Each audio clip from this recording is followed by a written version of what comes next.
is Astha. It's so happy to be here. My first question is, what inspired you to become a mental health advocate? I think when I was maybe 11 or 12, I had this whiteboard in my room. I would write little positive quotes on my whiteboard. My mom ended up taking pictures of them and like posting them on Facebook for her friends to see. So your story kind of always started on social media, and now you have a blog, so tell us about that. Yeah, so I started my blog called The Essence of Self in, I want to say 8th grade.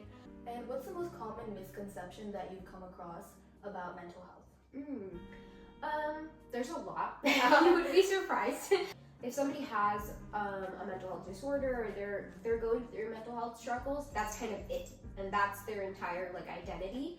And oftentimes, especially when we talk to parents about like kids' mental health, if they are hearing that their kid is depressed or their kid has like anxiety, I think the parent just like resolves or like resorts to thinking that that's their entire personality now, is that they're a depressed kid. When you're a teenager, you don't often get a lot of time or mental space to like think about your feelings. And if you do think about them, it's kind of something that you push aside because it's like, oh, I have homework right now and I can't afford to be sad or whatever. Part of what I tell youth for just taking care of their mental health is just being real. Like literally just taking 10 to 15 minutes out of your day and like truly checking in with yourself. And like if you aren't feeling okay or you think that you need a break, it's really being intentional with making that time to take a break.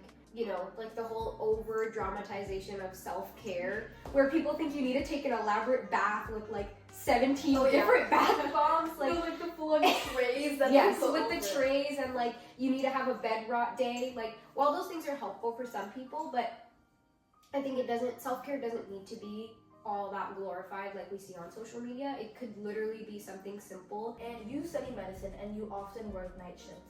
So how do those long, late hours affect your own mental health? Good question, because I just got off of a night shift. You know, when things get difficult, we often start to hate that thing, like whether it be it school, like a subject in school. Did your perspective on medicine ever change when you were facing these difficulties with your sleep?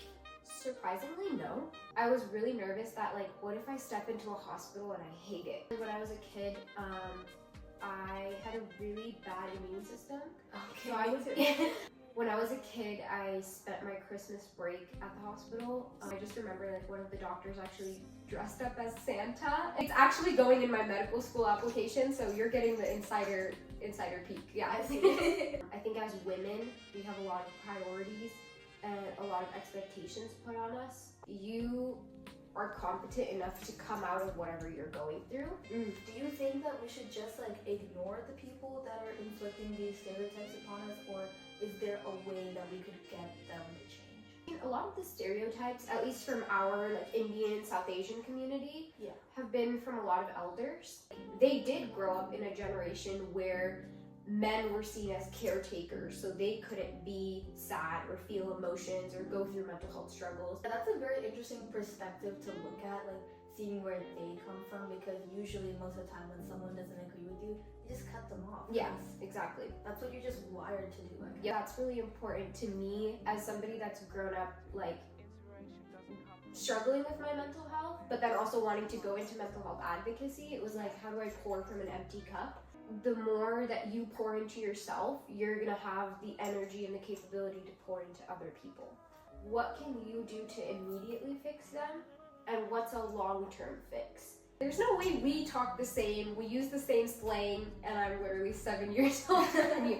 Like, it doesn't have to start off being like, Avi, I noticed that you're showing symptoms of anxiety. Let's unpack your childhood trauma, right? Like, it doesn't need to be that deep. Thank you so much for having me, and it's always good to talk to you. Thank you for watching The Candid Seat. See you next week. Bye!